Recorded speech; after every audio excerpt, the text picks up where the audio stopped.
자, 오늘 말씀은 그저께 수요 기도회 때 우리 김영재님이 저쪽 교회에서 이렇게 사역하시는 목사님 설교가 너무 좋아서 감명 깊게 들으셨다고, 그래서 저도 듣고 감명받고 은혜 받아서 이런 말씀으로 또 우리 자매님들에게, 우리 형제님들에게 들려드리면 좋겠다 해서 말씀을 전하게 되었습니다. 똑같지는 않겠습니다만 오늘 우리에게 필요한 말씀으로 전할 것입니다. 말씀의 제목은 생각처럼 잘 안 되시죠? 말씀이 제목이 되어 있습니다. 자, 우리 사는 거 어떻습니까? 생각처럼 잘 안 되시죠?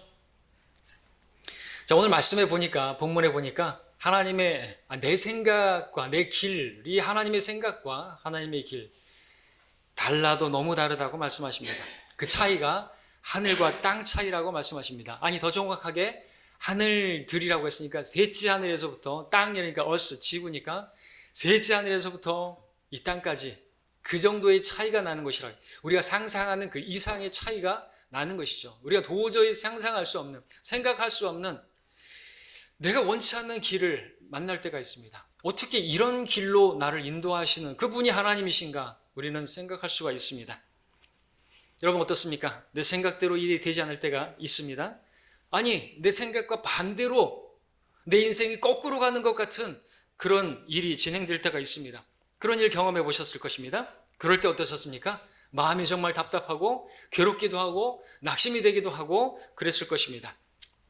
그럴 때 붙들어야 할 말씀이 오늘 말씀인 것이죠. 본문을 다시 함께 읽겠습니다. 주가 말하노라, 내 생각은 너희의 생각과 다르며 내 길은 너희의 길과 다르니 하늘들이 땅보다 높음같이 내 길이 너희 길보다 높으며 내 생각이 너희 생각보다 높음이라. 내 생각이 주님의 생각과 같지 않고 내 길이 주님의 길과 같지 않다는 것을, 내 생각처럼 되지 않을 때, 내 길이 내가 원하는 대로 되지 않을 때 여러분들 기억해야 할 말씀이 이 말씀인 것이죠. 그러니까 여러분들이 지금 생각대로, 내 생각처럼 잘 안 될 때 여러분 오히려 그것이 정상이고 오히려 그것이 하나님의 축복이라고 여러분 믿을 수 있어야 되는 것입니다. 왜? 하나님의 생각과 하나님의 길은 나와 다르다니까요. 자, 우리가 살아갈 때 내가 생각대로 안 되고 내가 걸어가고 싶은 대로 걸어가지 않을 때, 길이 나는 이쪽으로 가고 싶은데 자꾸만 이쪽으로 가는 것 같고 반대로 가는 것 같고 그럴 때 답답할 텐데, 왜 내가 원하는 대로, 내가 생각한 대로 되지 않을까 고백하시는 분들이 있다면 오늘 이 말씀을 잘 들으시기를 바랍니다. 자, 이제 저는 성경에서 그들이 생각했던 것과 다르게 오히려 거꾸로 그렇게 가는 것 같은 그런 삶을 살았던 두 사람을 여러분들에게 소개해드리면서 이 진리를 말씀을 드리고자 하는 것입니다. 첫 번째는 모세입니다. 자, 모세, 또 모세입니다. 오늘 3주 연속 모세를 보게 되죠.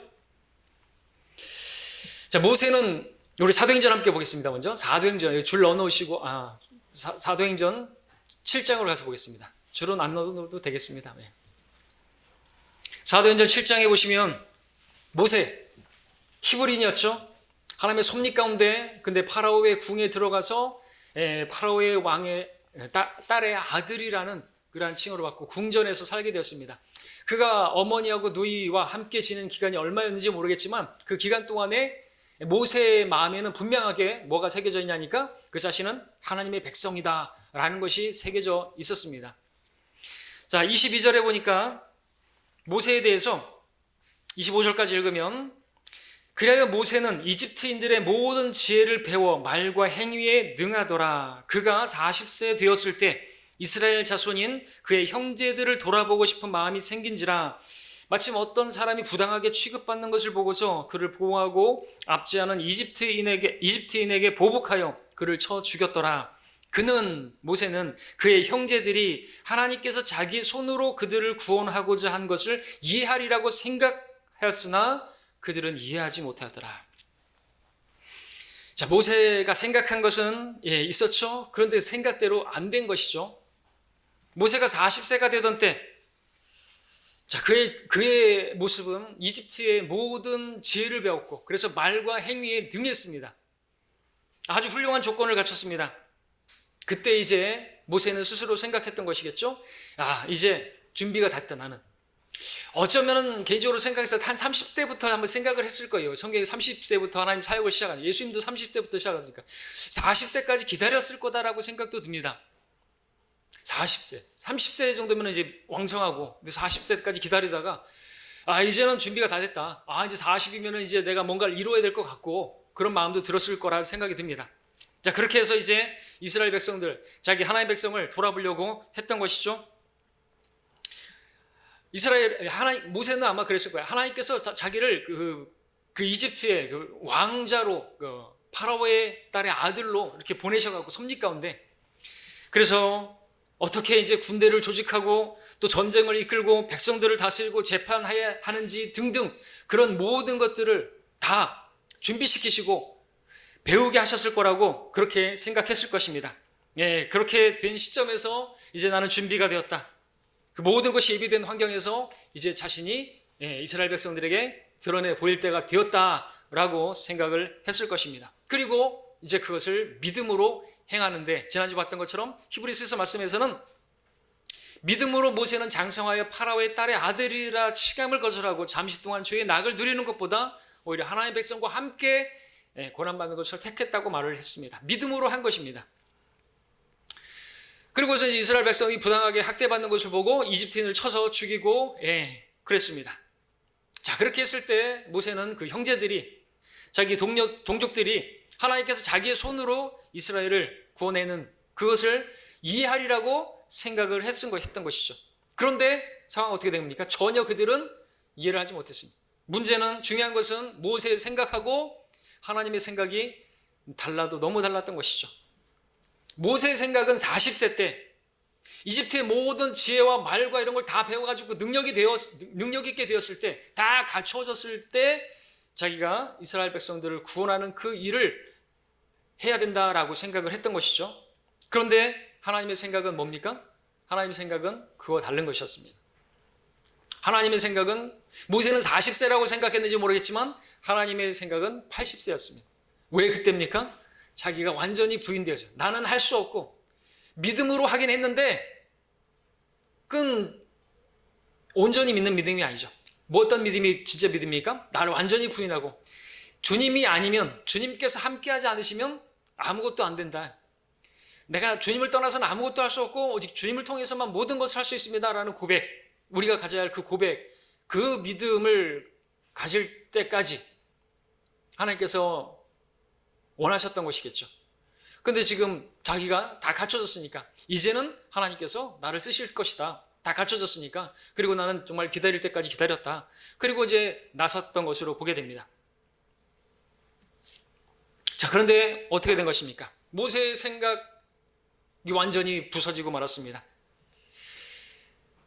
하나님께서 그를 광야로 내모셨습니다. 그 광야로 가는 거, 모세가 원한 것이었습니까? 모세가 원한 길이었습니까? 아니었습니다. 모세가 원하는 게 뭐였죠? 하나님의 백성과 함께 하는 걸 원했죠? 그런데 모세는 지금 어떻게 하고 있어요? 하나님의 백성과 함께 있는 게 아니라 광야에서 그렇게 홀로 있게 되었던 것이죠. 거기서 양이나 치는 목동으로 세월을 보내고 있었습니다. 모세는 주님의 뜻을 이루려 드리려고 했는데 그 동기 올바랐고 목적도 발랐습니다. 근데 자기가 생각했던 거하고는 달라도 너무, 정반대로 일이 펼쳐지고 말았습니다. 하나님의 백성과 함께 하려고 했는데 오히려 쫓겨나가지고 도망자가 돼가지고 광야에서 홀로 거하게 되었습니다. 그곳에서 무려 40년이라는 세월 동안 양이나 치고 있었습니다. 모세를 한번 그때 생각해 보시기 바랍니다. 냄새나는 양들 사이를 돌아다니면서 아픈 데가 없는지 이곳저곳 살펴주고 양털을 깎고 젖을 짜고 이런 삶을 계속해서 반복했던 모세를 생각해 보시기 바랍니다. 한때 잘 나가던 이집트의 왕자가 초라한 시골에 양치기가 되어서 이제 할아버지가 되어서 80세가 되었습니다. 그렇게 인생이 끝나는 건가요? 하나님의 사람 모세의 기도라고 붙여진 시편 90편에는 10절에 우리의 연수가 70이요 강건하면 80이어도 그 연수의 힘은 수고와 슬픔이니 그것이 끊어지면 우리가 멀리 날아가나이다. 그가 고백한 대로 80이 되었어요. 길면 70이고 강건하면 80인데 80이 되었어요. 그것도 실패와 좌절과 수고와 슬픔뿐 가득한 모세의 삶. 아무런 소망도 이제 더 이상 기대할 것도 없는 그런 삶이 되어버렸습니다. 그의 마음 어땠을까요? 그가 독백을 합니다. 나 이제 인생이 이렇게 끝나는 건가? 내 인생 하나님 앞에 무슨 의미가 있는 것일까? 그냥 이집트의 왕자로 살 걸 그랬나? 자기 파라오로 그냥 가만히 있었으면은 아니야, 그래도 한 번쯤은 하나님의 뜻을 실행해 보려고 했다는데 의미가 있는 것이 아닐까? 근데 왜 이렇게 된 것이지? 왜 하나님 나를 도와주시지 않은 것이지? 나는 왜 지금 이 모양이 된 것이지? 어찌하여? 답답했겠죠? 자, 그럼 어찌하여 이렇게 된 것입니까? 하나님께서는 왜 그런 일을 허락하신 것입니까? 왜 모세가 40세였을 때 열정적으로 하나님을 위해서 믿음으로 그렇게 했을 때 하나님께서 그를 사용하지 않으시고 광야로 내모신 것입니까? 그리고 나서 모세가 80세가 돼가지고 이제 끝났다라고 생각할 때 몸도 마음도 지치고 힘도 빠지고 열정도 다 사라지고 그럴 때 찾아오셔가지고 이집트로 이제 보내시려고 하는 것입니까? 예. 주님께서는 그것을 원하시는 것이죠. 내가 아무것도 할 수 없다라고, 오직 주님이 나와 함께하지 않으시면 아무것도 되지 않는다고, 내가 너와 함께함이라 주님께서 말씀하시는 그때가 되기 위해서 자기는 죽은 자와 같이 돼야 되는 것입니다. 80이면 끝난 거예요. 자기 스스로도 고백하잖아요. 끝났어요. 이제 나는 끝났습니다. 육신은 이제 죽은 것이나 마찬가지. 근데 죽은 자나 다름없는 그를 통해서 하나님께서 이제 일하시기를 원하셨다는 것이죠. 여기서도 십자가가 나오죠. 생각까지 완전히 부인되어야 되는 것입니다. 어떤 생각이요? 내 생각으로 이렇게 하면 될 거라고 하는 내 생각, 내 지혜, 명철 다 깨져버려야 되는 것이죠. 내 생각대로 되면은, 그거는 내 얄팍한 생각대로 되면요, 하나님의 위대한 일이 일어나지 않는 것이죠. 그리고 그 일이 이루어졌어도 나만 자랑하게 되겠죠. 모세가 이루면 자기만 자랑하게 되겠죠. 하나님 영광 받으실 일이 없겠죠. 자, 그리고 또 그렇게 40년간 하나님께서 광야로 내모시고 그 장인의 양떼를 그 돌보게 하신 데에도 목적이 없지 않겠죠? 어떤 목적이 있는 것입니까? 장차 그는 이제 앞으로 큰 이스라엘의 양떼, 이스라엘 백성들을 인도할 목자로 하나님께서 또 준비시킨 것이죠. 목자 일은 쉽지 않습니다. 목자 일을 했던 야곱의 고백을 들어보십시오. 낮에는 갈증으로 밤에는 서리로 지쳤으며 눈 붙일 겨를도 없었나이다. 라반에게 말했던 창세기 31장에서 그렇게 힘든 게 목자 일인 것입니다. 근데 그 일에 신실했던 것이죠. 그 일을 하면서 인내하면서 양떼를 돌보면서 아픈 양은 없는지 돌아보면서 하나님께서 그렇게 목자의 마음을 갖추도록 준비시켰다 말할 수가 있는 것입니다. 그것도 40년이나 반복해서 연단을 하신 것이죠. 오늘 여러분에게도 이런 일이 있을 수 있습니까? 있습니다. 예, 반드시 있습니다. 모세에게만 그런 일이 있고 우리에게는 없었으면 좋겠지만, 이런 말씀들은 우리에게 인내를 배우게 하시고 위로를 얻게 하시고 소망을 가지게 하시려고 구약 성경이 기록됐다고 말씀하고 있지 않습니까?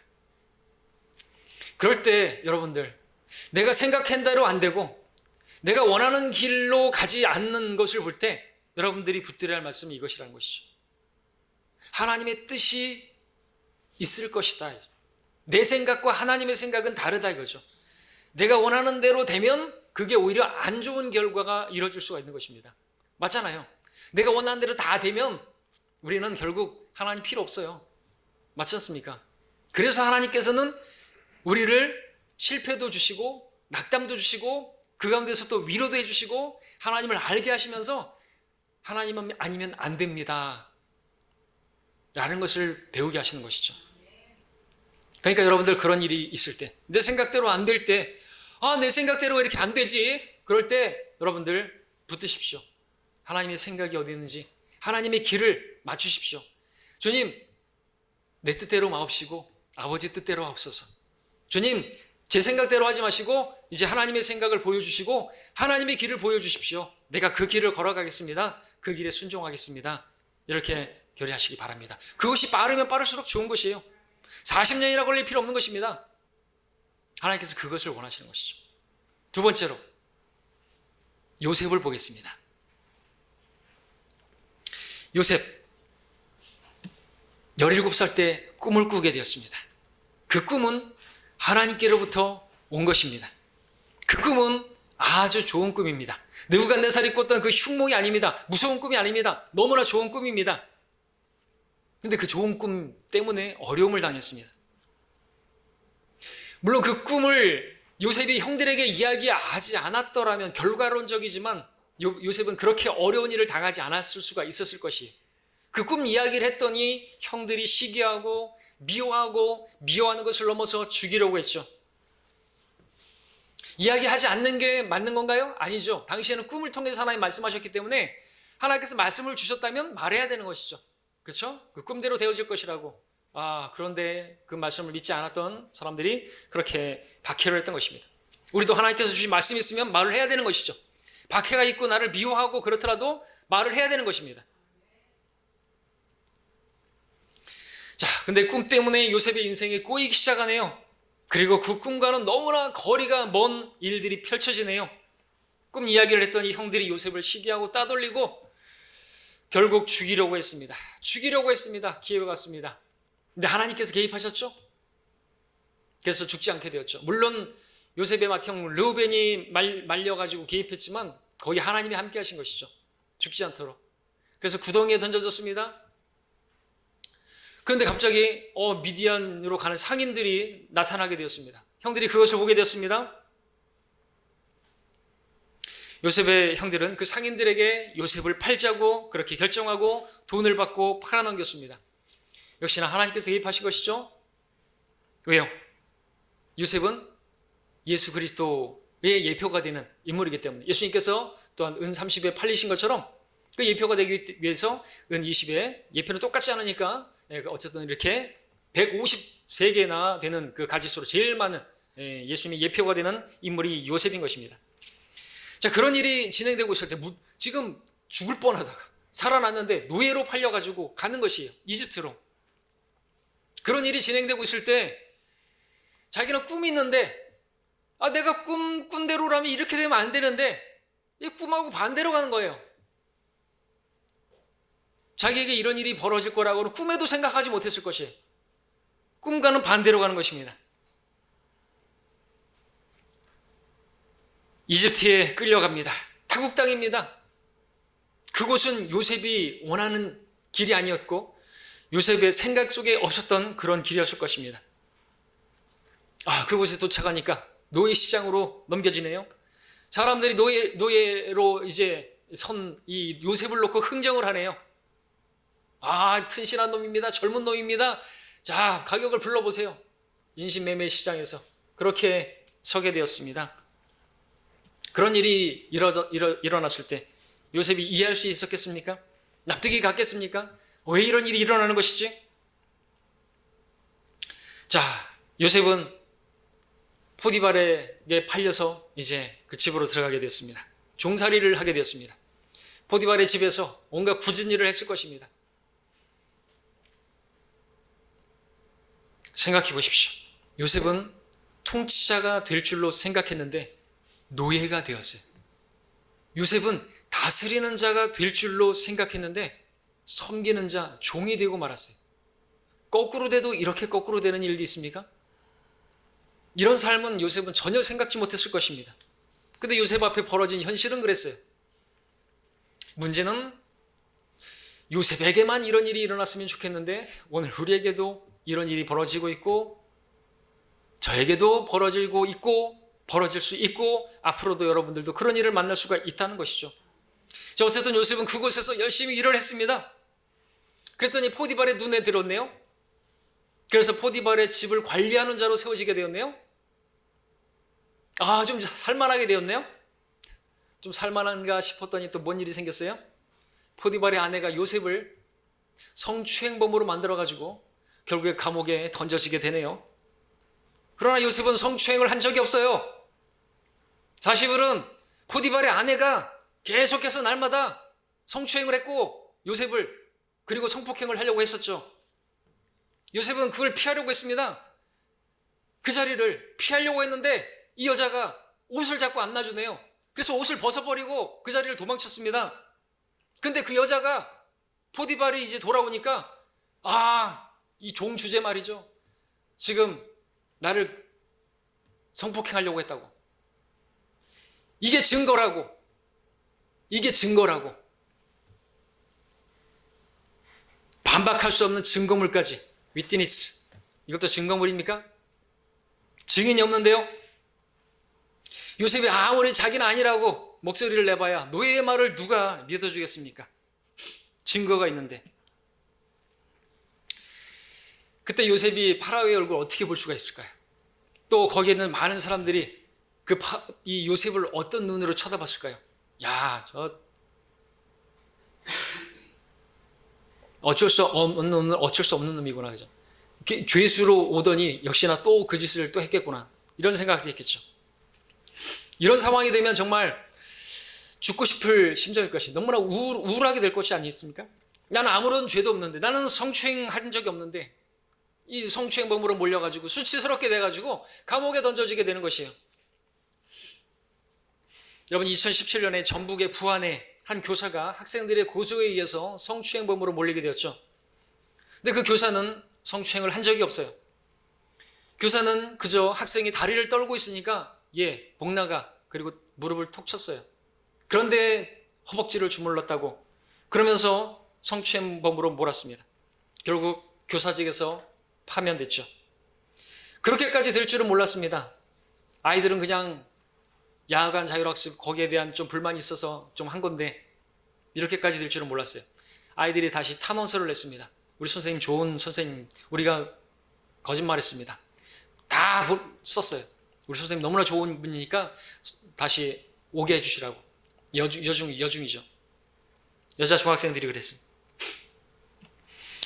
양심에 찔려가지고 탄원서까지 제출했습니다. 근데 전라북도 교육청 학생인권센터에서는 그 교사를 집요하게 성추행범으로 몰아갔습니다. 이 성추행범이라는 게 아주 이상하죠? 한번 성추행으로 고발이 되면요, 막힘이 없어요. 계속 갑니다. 취하해도, 고발한 사람이 취하해도 합의를 봐도 소용없어요. 계속 갑니다. 끝까지 갑니다. 그런 중에 이제 그 교사가 계속해서 이제 밥도 못 먹고 우울증에 시달리다가 극단적인 선택을 하죠. 자살을 하고 맙니다. 2020년 7월에, 작년 7월에 그 교사의 아내가 이제 전북 교육청을 상대로 항소했죠. 결국 승소했습니다. 결국 그 교사는 공무 중 순직으로 그렇게 이제 혐의를 벗게 되었고, 명예를 회복하게 되었고, 또 이제 연금도 받게 되었습니다. 돈 때문에 한 건 아니지만 어쨌든 그렇게 누명을 벗게 되었습니다. 얼마나 괴로웠겠어요. 그 아내는 또 얼마나 괴로웠겠습니까?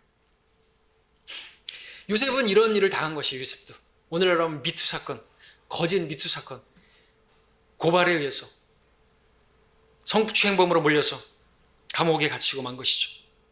요셉의 머릿속에 어땠을까요? 뭐라 형용할 수 없는, 그죠? 그런 일이 벌어지고 말았습니다. 어떻게 이런 일이 벌어집니까? 꿈에도 생각지 못한, 꿈과는 너무나 다른 그런 길이 펼쳐지고 있었어요. 그런데 아십니까? 이런 일들이 요셉으로 하여금 파라오에게 가까이 가도록 하나님께서 예비하신 길이었다는 것을, 결국 그가 감옥에서 파라오의 관원들을 만나게 되고 그들의 꿈을 해석해주고 2년이 지났을 때 파라오가 꿈을 꾸게 되었고, 그래서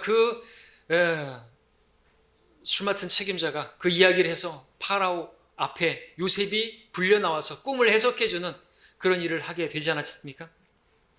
그러니까 요셉이 감옥에 갇히지 않았더라면 파라오의 관원을 만나지 못했을 것이고, 포드이발의 집에 팔려가지 않았다면 감옥에 들어가는 일도 없었을 것이고, 미디안으로 가는 상인들을 만나지 않았다라고 한다면 이집트로 노예 수장에 설 일도 없었을 것이고, 이렇게 하나하나가 다 하나님의 섭리 가운데 이루어진 일이었던 것이죠. 그 모든 길들이 요셉으로 하여금 바로 앞에 서게 하기 위해서 하나님께서 미리 앞서 가시면서 다 계획하신 것이고 마련하신 길이었다는 것입니다. 하지만 그래도 그렇죠. 생각해 보십시오. 그 길은 요셉이 원했던 길이 아닌 것입니다. 그렇게 될 거라고는 생각도 못했습니다. 요셉이 원했던 생각이 아니었습니다.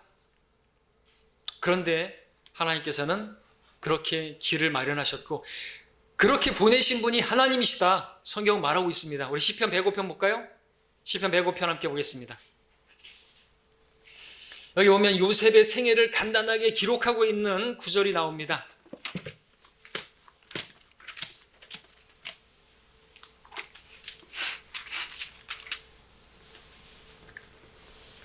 (105편) 17절을 보십시오.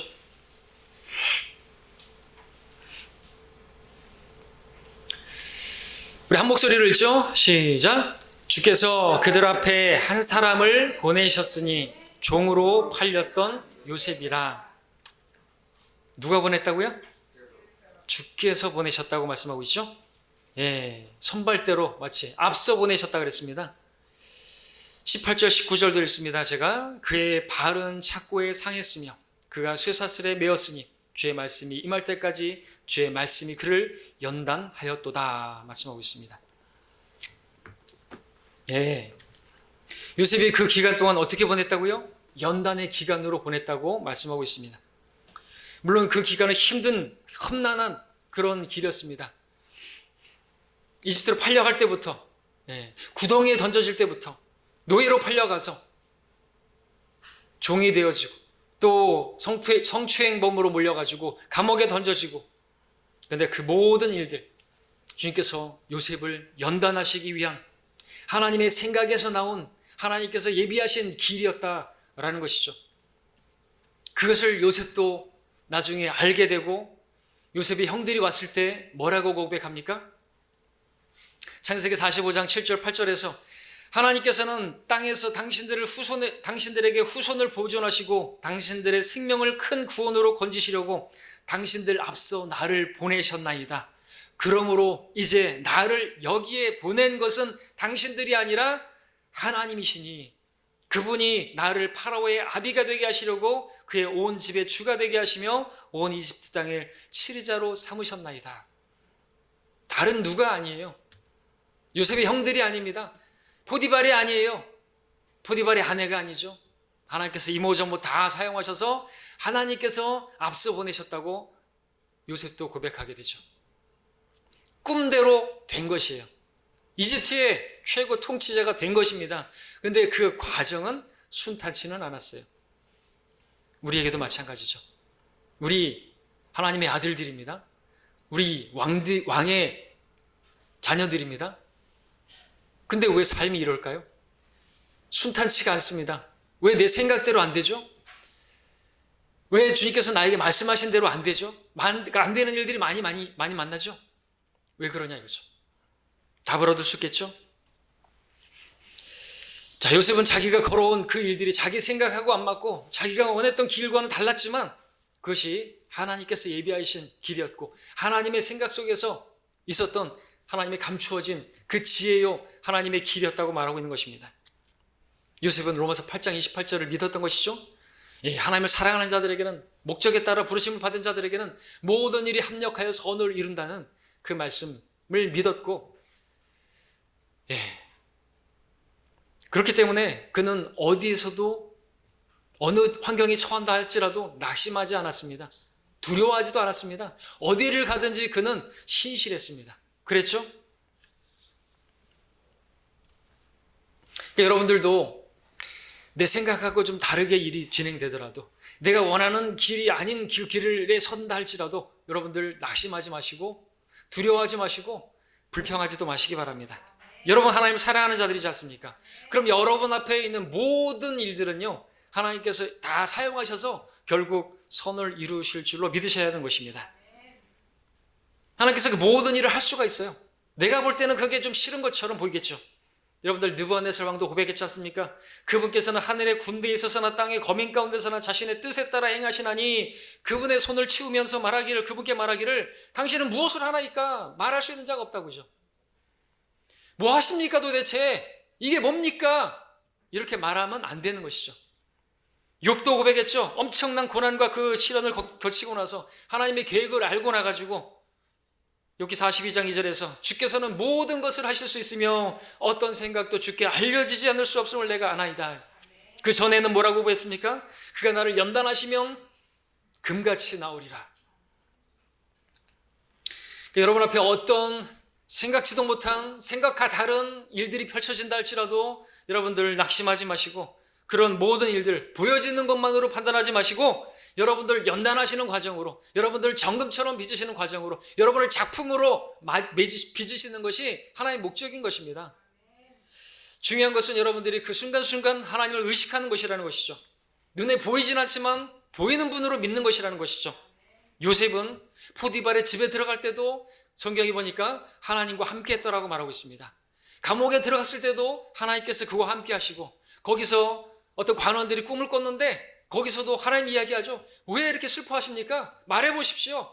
하나님께서 꿈 해석은 하나님께 속한 것입니다. 걱정하지 말고 말하십시오. 바로 앞에 섰을 때도 말했죠. 하나님께서 알려주실 겁니다. 말씀해 보십시오. 요셉의 삶에는 계속해서 뭐가 있었던 것이에요? 하나님이 있었던 것이에요. 눈에 보이는 대로 판단하는 게 아닌 것이에요. 요셉은 하나님과 함께 하신 거예요. 하나님과 함께 한 것이에요. 눈에 보이는 대로가 아니라 하나님께서 다 뜻이 있으실 것이다. 하나님께서 계획하신 것이 있을 것이다. 그러니까 그 순간 다 하나님 얘기하고 하나님 앞에서, 여러분 포디발의 아내가 유혹할 때도 어떻게 했어요? 하나님 보고 계시다 이거죠. 내가 하나님 앞에서 어떻게 이런 죄를 짓습니까? 하나님 보이지 않지만 정말 그런 노예 시장으로 팔려가서 그렇게 됐지만 그는 항상 하나님과 함께 있었던 것이죠. 그러니까 여러분들도 눈에 보이는 게 어떠하고 되는 일이 뭐 없고 뭐 무화과 나무가 아무것도 안 되고 그래도 여러분들 하나님을 의식하시길 바랍니다. 하나님 한국에 함께 계세요. 나와 함께 하시는 하나님, 내 안에서 일하고 계시는 하나님을 볼 수 있어야 우리도 요셉처럼 실망하지 않고 낙심하지 않죠. 불평하지 않죠. 뭐 되는 일만 없으면 막 하나님 믿는 거 정말 힘들다. 나 교회 안 나갈게요. 이러면 안 되는 것이죠. 하나님을 생각해야 됩니다. 보이지 않지만 보는 분처럼 모세도 그렇게 견뎠다고 했지 않습니까?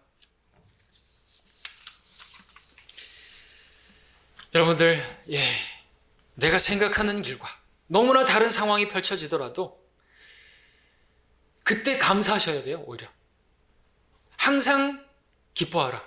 모든 일에 감사하라. 하나님 뜻입니다. 왜? 거기에 하나님의 생각과 하나님의 뜻이 있고 하나님의 길이 있기 때문이라는 것이죠. 우리의 생각에 맞춰주시는 분이 아니에요. 우리가 하나님의 생각에 맞춰야 되는 것이죠. 하나님의 생각은 저 높은 차원이 다른, 단지 요셉을 감옥에서 건져주는 게 아니라 최고 통치자로 세우는 거예요. 그 꿈대로 하나님께서 세워주시는 거예요. 여러분도 마찬가지라는 것이죠. 그 고난에서 잠깐 건져내주고 그 정도가 아니에요. 여러분들 그 이 과정을 통해서 왕처럼 통치자로 여러분 세우시려고 그런 고난을 겪게 하시는 거 아닙니까? 자, 그래서 이런 기록이 우리에게 무엇을 가르쳐 줍니까?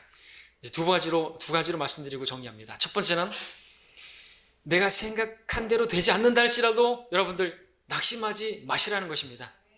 우리가 원하는 대로 되지 않는다고 해도 하나님께서 이 모양이냐고 말할 그런 순간에 선 나를 통해서도 얼마든지 하나님께서는 하나님이 하실 일이 있어요. 하실 수가 있습니다. 하나님은 실수하시는 분이 아닙니다. 모세는 큰 양무리에 이스라엘 백성들을 이끌기 위한 목자로 하나님께서 다루고 계셨습니다.